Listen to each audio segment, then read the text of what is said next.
Labas visiems, tai šiandien jau yra 8 mano svorio metimo diena, tai jau prabėgo viena savaitėlė, tai aš kas savaitę matuojuosi savo apimtis, sveriuosi, stebiu kaip man sekasi, tai šiandien ir su jumis pasidalinsiu, kaip man sekėsi tą pirmąją savaitę mesti svorį.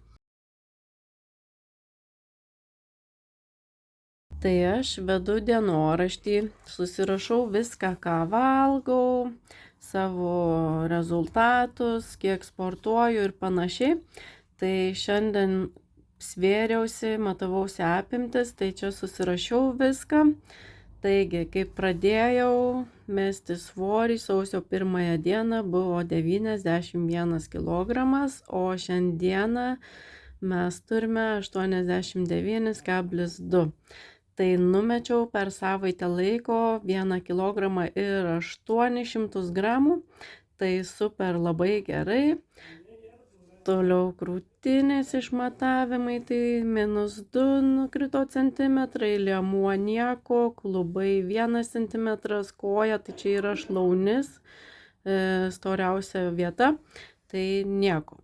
Tai ar džiaugiuosi aš savo rezultatais? Taip, tikrai labai džiaugiuosi, nes numečiau per savaitę laiko beveik 2 kg, tai yra, sakyčiau, labai gerai. Ir šiaip, bet nors ir kelis gramus numetus jau yra labai gerai, jau gera pradžia, geras darbas ir mažais žingsneliais ėjimas tikslo link. Tai dabar trumpai papasakosiu, ką aš dariau tą savaitę, kad numečiau beveik 2 kg.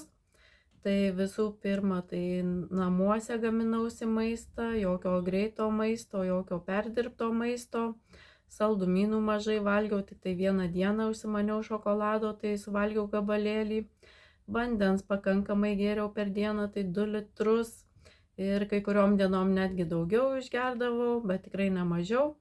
Sportavau 2 kartus per savaitę, šiaip tikslas sportuoti 3 kartus per savaitę, bet taip gavosi, kad tik tai 2 kartai išėjo pasportuoti, kelias dienas išėjau pasivaikščioti, valgau 3 kartus per dieną, 3 pagrindiniai valgymai - pusryčiai, pietūs, vakarienė ir kartais būna vienas užkandis, bet labai retai stengiuosi neužkandžiauti, tai aišku po sporto tai visada baltymų kokteilį išgeriu. Tai stengiausi kiekvieną dieną valgyti daugiau daržovių, salotų, kad gauti daugiau skaidulų, vitaminų. Tą savaitę kalorijų neskaičiavau, maždaug iš akies žinojau, kiek kas turi kalorijų. Svarbiausia man buvo surinkti pakankamai baltymų su kiekvienu valgymu. Miego režimas. Su miego režimu labai blogai, reikia tvarkytis, nes miego tikrai nepakankamai, kažkur 6-7 valandas. Reikėtų miegoti maždaug 7-8 valandas, o aš miegu tikrai per mažai ir vėlai nueinu miegoti, anksti keliuosi, tai kartais jaučiuosi šiek tiek pavargusi, neenerginga, tai reikėtų susitvarkyti miego režimą. Ir dabar papasakosiu, ką darysiu kitą savaitę, ar kažką tai keisiu, ar nekeisiu. Sportuosiu 3 kartus per savaitę, tikiuosi, kad pavyks, nes praeitą savaitę nepavyko.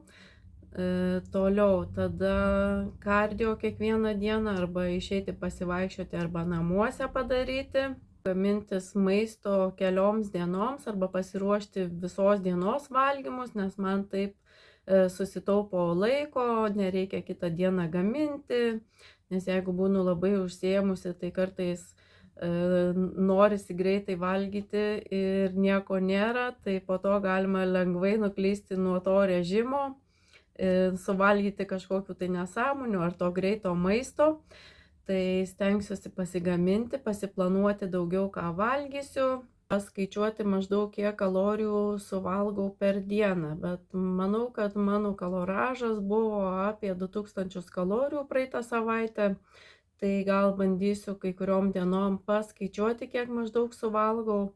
Svarbiausias dalykas tai susitvarkyti miego režimą, kad miegoti 7-8 valandas ir nenueiti taip vėlai miegoti, kad nueiti maždaug tuo pačiu laiku miegoti, bet aišku, čia kai turi vaikų, tai nėra taip lengva su tuo miego režimu.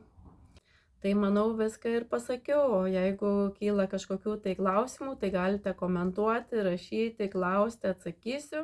Tai dabar gaminsiuosi pietus, tokius greitus, labai lengvai, greitai pagaminamus. Svarbiausia, kad būtų pakankamai baltymų. Tai parodysiu, ką aš čia gaminsiu. Tai nuo vakar liko ryžių su daržovėmis.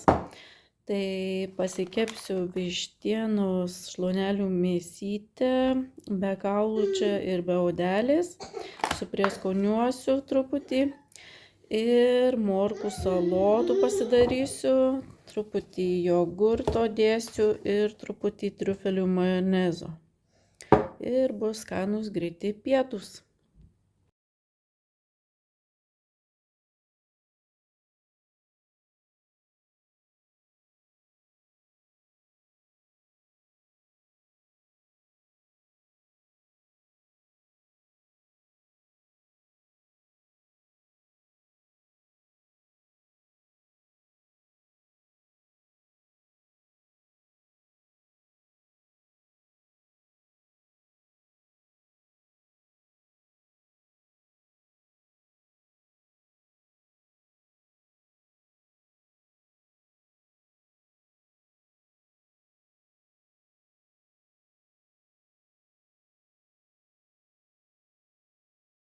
Tai daug aliejaus nepilu, naudoju šiaip neprisvylančias keptuves ir šiaip nereikia to aliejaus labai daug pilti, tik tai truputuką, nes šita vištienos šlaunelių mėsa, jinai yra rieboka, tai kepant ant žemos temperatūros išsiskleidžia sultys, tai tikrai neprisvils, nereikia jokių daug riebalų naudoti.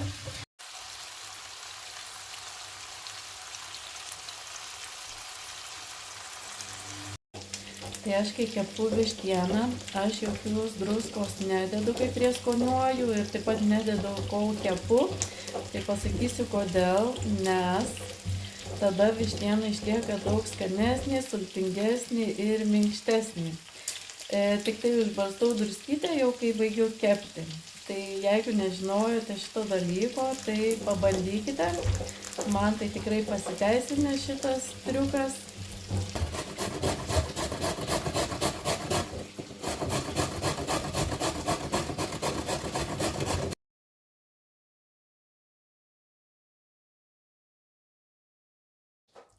Tai šiandien buvo labai užimta diena, iš tikrųjų net neturėjau nei kada, nei pafilmuoti ką nors, nei paimti telefoną į rankas. Tai toks video bus trumpas iš tikrųjų. Dabar jau vakaras, laikas valgyti vakarienę, nieko nesu pasigaminusi ir tingiu gaminti. Tai pasišildysiu šitą dalykėlį čia, kurį pirkau Aldi vakar, tai nežinau, kas čia bus, korietiško stiliaus ryžiai, kažkokie tai truputį aštrus. Tai kiek čia kalorijų, 285 kalorijos, nu tai man vakarieniai tikrai užteks, nes mano vakarienės nesočios, aš jau sočiai nevalgau vakare. Tai bus tokia lengva vakarienė, kiek baltymų reikia pažiūrėti. Baltymų 13,2 gramų, nu truputį mažokai, bet ką padarysi, šiandien užteks. Tai va, tai įdomu, kas čia bus per skonis iš tikrųjų, net nežinau. Pirmą kartą valgysiu, bet toks atrodo, kad tirštas, kaip troškinys. Tai nušildyti ir paragausiu. Taip gražiai atrodo. Paragausim, kas čia per skonis.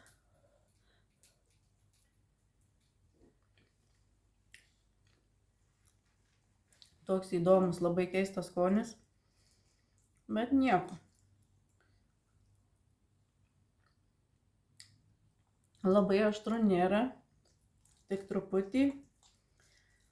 Valgyti galima, bet antrą kartą ar pirkčiau, tai tikrai ne.